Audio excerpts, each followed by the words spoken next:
औरत की किस्मत। आस्था की शादी को अभी कुछ दिन ही हुए थे। सारे मेहमान धीरे धीरे जाना शुरू हो गए थे। जब तक मेहमान थे तब तक सब ठीक ठाक चलता रहा। पर जब सारे मेहमान चले गए तब एक दिन आस्था अपने पति के साथ छत पर बैठी थी और तभी उसकी सास आ गई और कहने लगी, बहू, ये तुम्हारा ससुराल है। यहाँ पति के साथ सबके सामने हमारे यहाँ कोई नहीं बैठता। आस्था को बड़ा अजीब लगा कि वो अपने पति के साथ ही तो बैठी है। उसे लगा जैसे उसने कोई जुर्म कर दिया हो। अब तो रोज़ सास का टोकना शुरू हो गया।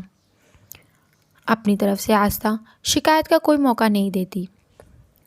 फिर भी उसकी सास कभी आस्था को पल्ला ठीक करने के लिए कहती तो कभी आस्था चार औरतों के बीच में आके बैठ जाए तो उसकी सास उसे घूरने लग जाती और तब तक घूरती जब तक कि वह वहाँ से उठ के किचन में न चली जाती।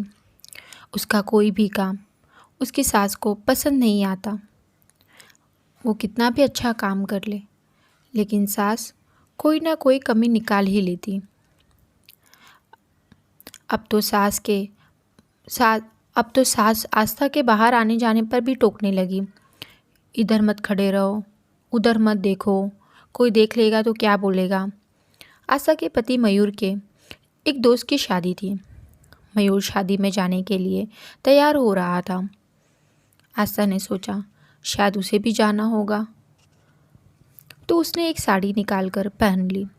जाने के लिए तैयार हो गई, पर सास ने कहा, बहू, हमारे यहाँ औरतें शादी में नहीं जाती। आस्था बेबस हो गई। क्या कहती? जब पति ही आस्था का साथ नहीं देता। वो सोचने लगी, कैसा ससुराल है, यहाँ इतनी पाबंदी क्यों है?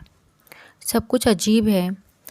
यहाँ अपने से बड़ा या छोटा कोई भी दिख जाए तो सास सर का पल्लो खींच के और मुंह तक ले आती है।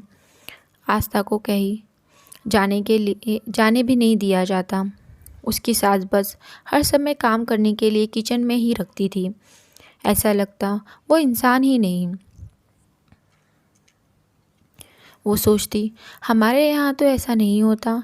सब काम के साथ हंसी मजाक भी करते हैं, सब बड़ों के साथ भी बैठते हैं और अपने पति के साथ भी बातें करते हैं। पर यहाँ तो कोई छोटा हो या बड़ा, बहू सामने खड़ी नहीं होती। बैठना और हंसी मजाक तो दूर की बात है। मयूर भी अपनी माँ के सामने आस्था के पास बैठता नहीं था, न उससे ज़्यादा बात करता था। आस्था जितना पूछती बस उतना ही जवाब मिलता। दिन बीतते गए। मयूर को दूसरे शहर जाना पड़ता काम के सिलसिले में।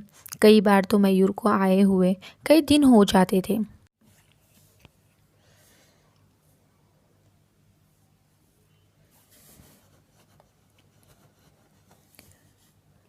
ससुर थे ही नहीं, सास ने ही 5 बच्चों को पाला था। बाबूजी की जगह सास को काम मिल गया था, क्योंकि सारे बच्चे जब छोटे थे तभी बाबूजी चल बसे थे। दोनों नंदों की शादी हो चुकी थी। बड़े भाई और भाभी दूसरे शहर में नौकरी करते थे और रहते थे। छोटा देवर भी बाहर नौकरी करता था। मयूर बिछले बेटे थे जो साथ ही रहते थे। आस्था का काम करके जब भी सुताने बैठती तो उसकी सास फिर से कोई काम कह देती। आने जाने वालों का भी मेला लगा रहता। उसको सब कुछ अजीब लगता था। वो सोचती थी, अगर ऐसी शादी होती है तो वो कभी शादी ही ना करती। इस बार जब से मयूर शहर गए हैं कई महीने हो गए, बिल्कुल भी नहीं आते थे और फ़ोन करने पर फ़ोन भी नहीं उठाते थे।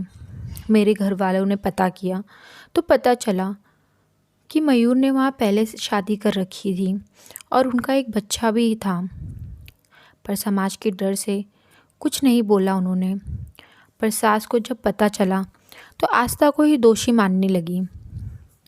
कहने लगी, क्या करता मेरा बेटा बेचारा, तूने तो कुछ लाई ही नहीं। सोचा था शादी करके ज़िंदगी संवर जाएगी, पर मयूर को ही बाहर काम के लिए जाना पड़ता है। हो गया जो होना था, अब रोना कैसा? कौन सा तुम्हें छोड़ रहा है? आस्था को जब पता लगा तो उसे झटका लगा। वो अंदर से बिल्कुल टूट गई। आस्था के सारे सपने और ज़िंदगी दोनों ही बर्बाद हो गई। उसकी माँ सदमे से पागल हो गई और पिता भी सेहत से लाचार हो गए थे। इसलिए आस्था को ससुराल में रहने के लिए ही बोला गया। उसके भैया भाभी आस्था के जिम्मेदारी लेने के लिए तैयार नहीं थे। सबने अपना अपना पल्ला झाड़ दिया। वो सोच रही थी, इस वक्त क्या मेरा कोई परिवार ही नहीं जो मेरा साथ दे? क्या वो मेरा घर ही नहीं? तो मुझे रखना क्यों नहीं चाहते वो? आस्था 12वीं कक्षा तक ही पढ़ी थी, इसलिए नौकरी भी नहीं कर सकती थी।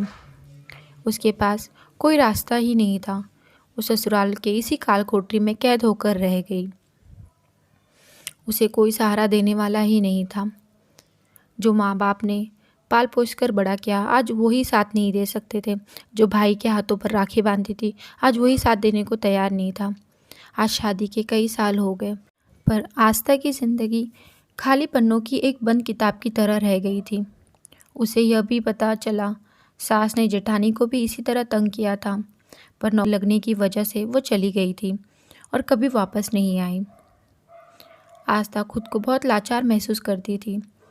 वो सोचती, अगर उसके माँ बाप ने भी उसे पढ़ाया होता तो वो भी आज अपनी मर्ज़ी की ज़िंदगी जी सकती।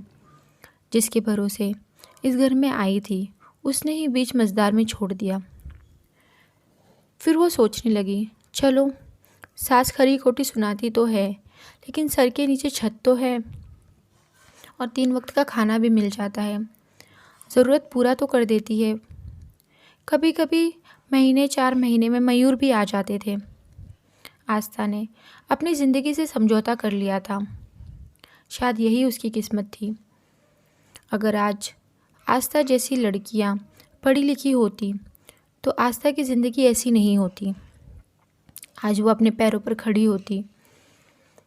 आस्था जैसी कितनी लड़कियां समाज के घिनौने कुरीतियों का शिकार हो जाती हैं और दहेज ना मिलने पर ससुराल वाले दुश्मन बन जाते हैं। बाद में कोई मायका अपनी बेटी का ही साथ नहीं देता, क्योंकि शादी होने के बाद बहुत कम माँ बाप होते हैं जो अपनी बेटी की जिम्मेदारी उठाते हैं। हर कोई यही कहता है, बेटा यही तुम्हारी किस्मत थी, इसी से समझौता कर लो। माँ बाप की ये बातें सुनकर बेटी भी मजबूर हो जाती है सब सहने के लिए। इसलिए साक्षरता का भी तभी महत्व है जब बेटियों को पढ़ाया लिखाया, उसके साथ उन्हें खुद के पैरों पर खड़ा होना भी सिखाया जाए। और ऐसे वक्त में अपनी बेटी और बहन का ज़रूर साथ दें, उन्हें कभी अकेला ना छोड़ें। Thank you so much.